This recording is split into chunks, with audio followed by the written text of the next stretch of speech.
आज यह class 9th का सब्जेक्ट मैथ है। आज हम लोग पढ़ेंगे संख्या पद्धति, जिसका अंग्रेजी होता है नंबर सिस्टम। इसको पढ़ने से पहले कुछ परिभाषा है, इसको जान लेना जरूरी है। जब परिभाषा समझ में नहीं आएगा, जब चैप्टर का बनाने में कठिनाई होगी। सबसे पहले हम जानेंगे प्राकृत संख्या। प्राकृत संख्या किसे कहते हैं? जितने भी गिनती की संख्या है 1 2 3 4 5 अनंत तक, ये सभी संख्याएं कौन सी निकाल आती है? प्राकृत संख्या। 1 2 3 4 5, ये कितने भी संख्या है, ये सभी संख्या कौन सी संख्या कहलाती है? प्राकृत संख्या। अगर पूछा जाए सबसे छोटी प्राकृत संख्या, तो सबसे छोटी प्राकृत संख्या 1 होती है, और सबसे बड़ी प्राकृत संख्या अज्ञात होता है। इसको बताना क्या है? मुश्किल है, इसको नहीं बताया जा सकता है। उसके बाद हम जानेंगे पूर्ण संख्या। पूर्ण संख्या किसे कहते हैं? अगर प्राचीन संख्या के पहले शून्य को मिला दिया जाए, जैसे 0 1 2 3 4 यह अनंत तक, ये सभी संख्याएं कौन सी संख्या है? पूर्ण संख्या। उसके बाद हम जानेंगे पूर्णांक संख्या। पूर्णांक संख्या किसे कहते हैं? शून्य, ऋणात्मक, इन्फिनिटी होगा, तथा धनात्मक संख्या के समूह को पूर्णांक संख्या कहते हैं। यहाँ पे जो शून्य होता है, इसे दाएं वाले जितने भी संख्या होता है सभी बड़ी संख्या होता है, और शून्य से बाएं की ओर जितना भी संख्या होता है वो सभी क्या होता है? ऋणात्मक संख्या होता है। उसके बाद हम जानेंगे परमेय संख्या। परमेय संख्या, परमेय संख्या किसे कहते हैं? जिस संख्या को हम लोग p बाई क्यू के रूप में लिख सकें, जो संख्या p बाई क्यू के रूप में हो जहां q बराबर इक्वल टू 9 से 0, उसको कौन संख्या कहते हैं जी? पूर्ण संख्या। अब परमेय संख्या, सॉरी कौन संख्या? परमेय संख्या। जैसे 0 भी एक क्या है? परमेय संख्या है। जैसे -5 या 5/10 या 15/20, ये जितने भी संख्या है सभी क्या है? परमेय संख्या है। उसके बाद हम जानेंगे सम संख्या किसे कहते हैं? सम संख्या, जिस संख्या में 2 से पूरा पूरा भाग लग जाए उसे कौन सी संख्या कहते हैं? सम संख्या।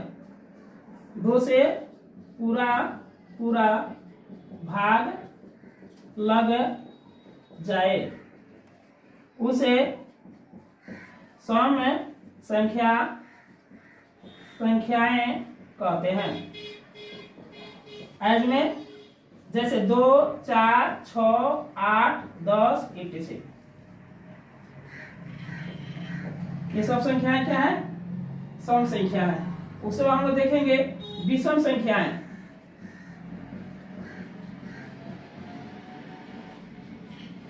जिस संख्या में 2 से पूरा पूरा भाग न लगे उसे कौन संख्या कहते हैं? विषम संख्या।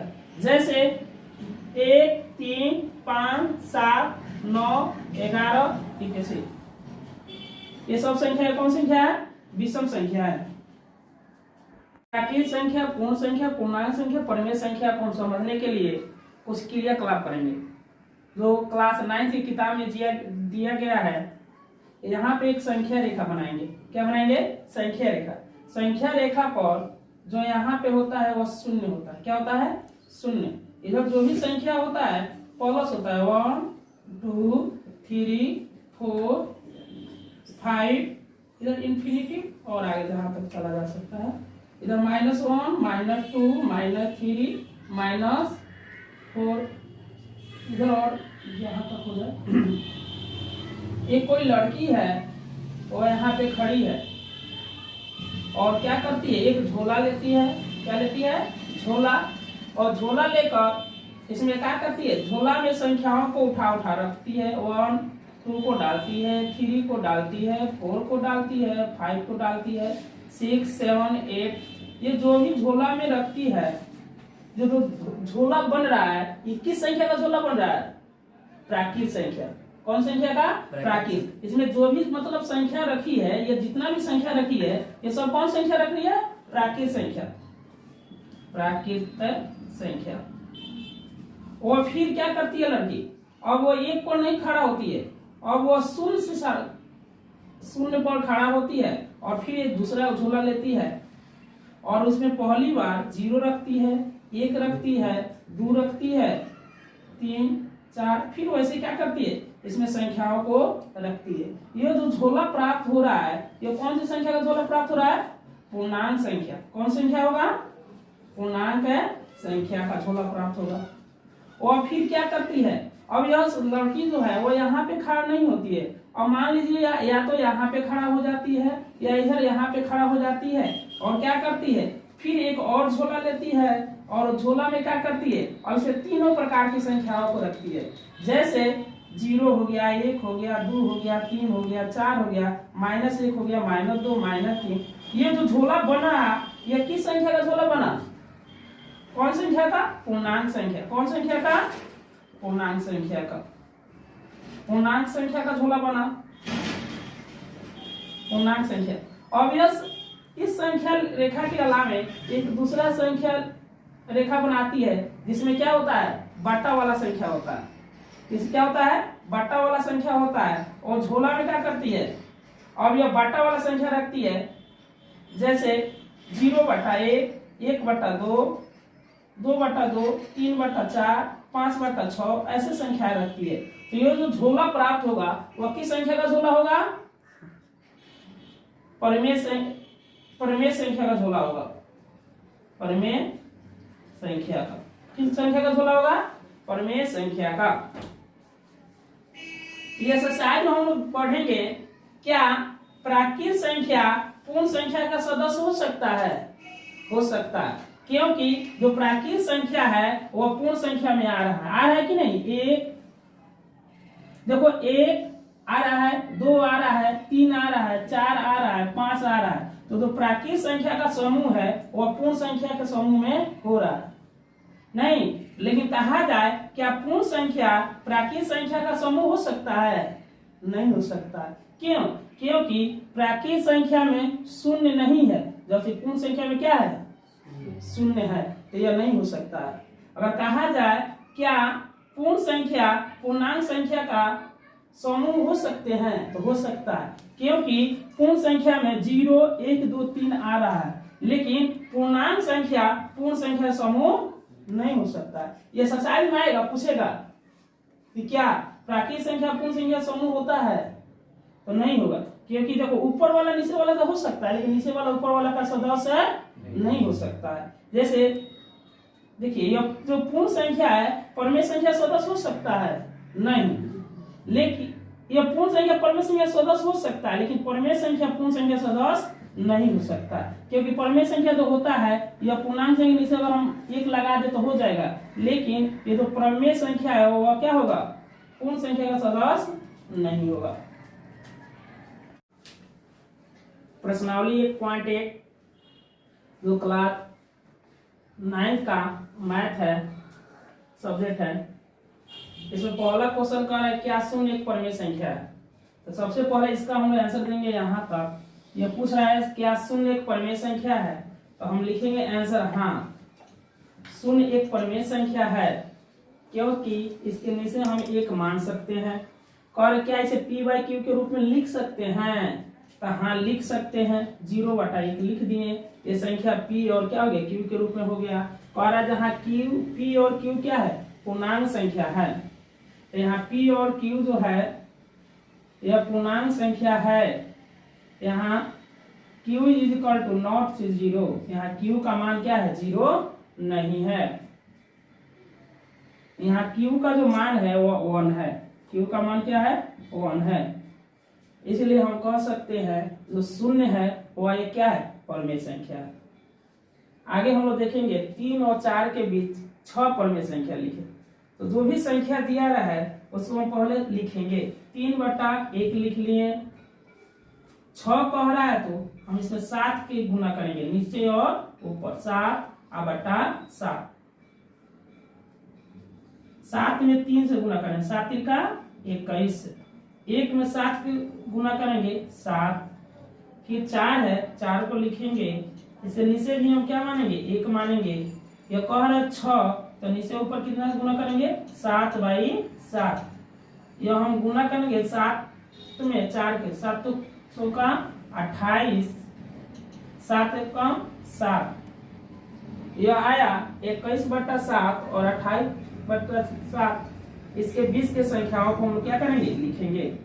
यहाँ पे लिखेंगे 3 और 4 के बीच 6 परिमेय संख्याएं। 21 है तो हम 22 से शुरू करेंगे। 22/7, 23/7, 24/7, 25/7, 26/7,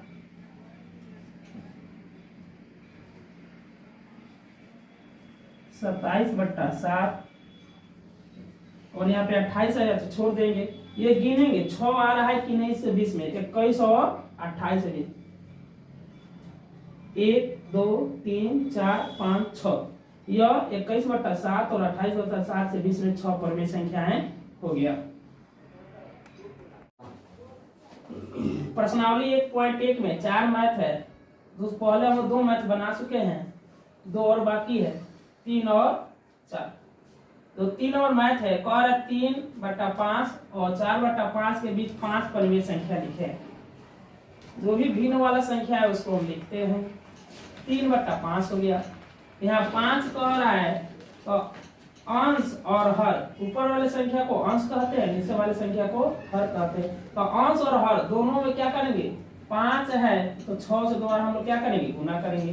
6/6, 3 में 6 से गुना करेंगे, 6 त्रिका 18, 5 में 6 से गुना करेंगे, 6 से 30। दूसरा जो भिन्न वाला संख्या दिया है 4/5 उसको लिख लेंगे। यह 5 है तो हम नीचे ऊपर क्या करेंगे 6 से गुना करेंगे, 6/6, 6 में 4, 6 चौका 24, 6 से 30।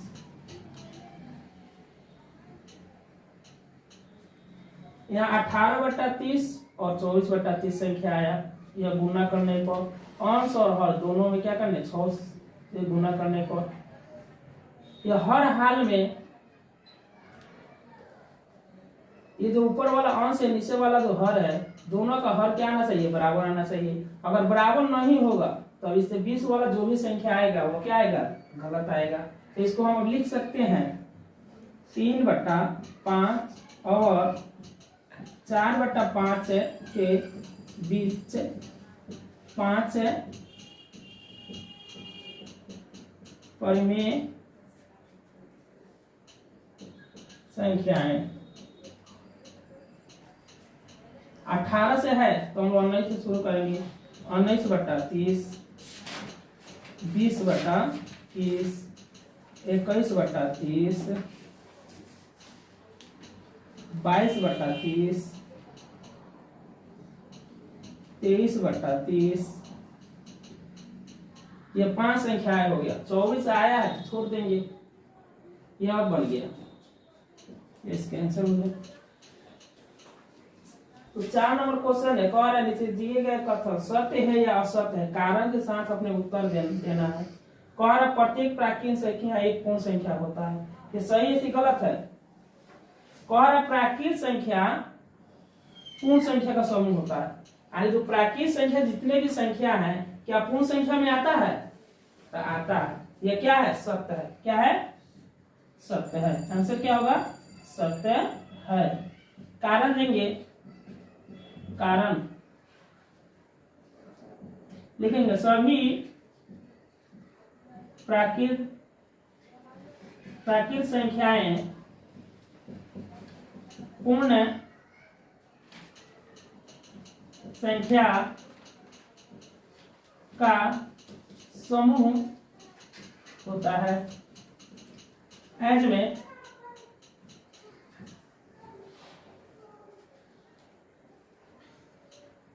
0 1 2 3 4 कह रहा प्रत्येक पूर्णांक एक पूर्ण संख्या होता है, तो यह गलत होगा।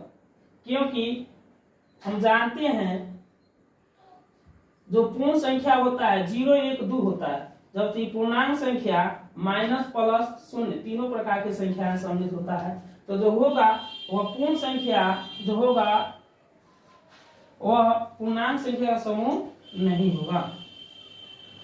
पूर्णांक संख्या पूर्ण संख्या समूह नहीं होगा। लिखेंगे आंसर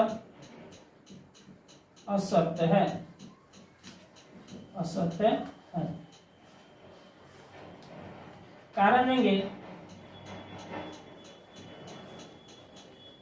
पूर्णांक संख्याएं पूर्ण संख्याओं का समूह नहीं होता है।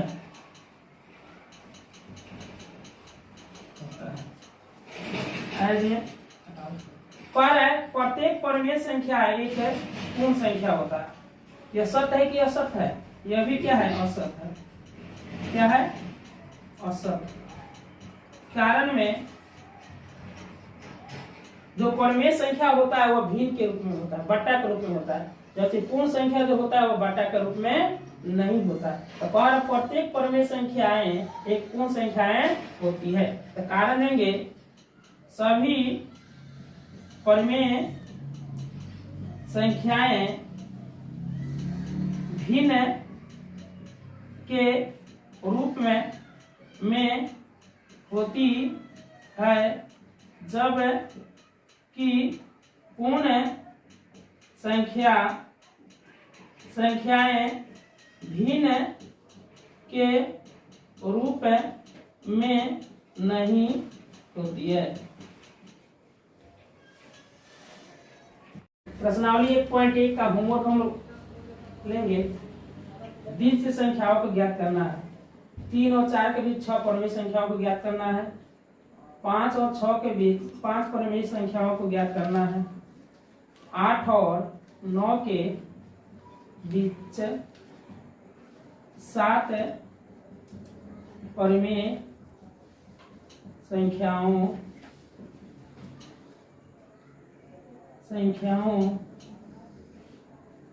को ज्ञात करें। 3 और 2 और 3 के बीच 8 परिमेय संख्याओं को ज्ञात करें।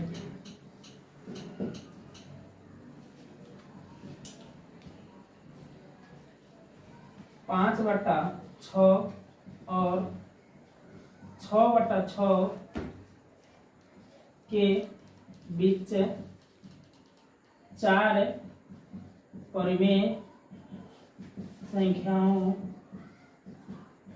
को ज्ञात करें। 6/7 और 7/7 के बीच 5 परिमेय संख्याओं को ज्ञात करें।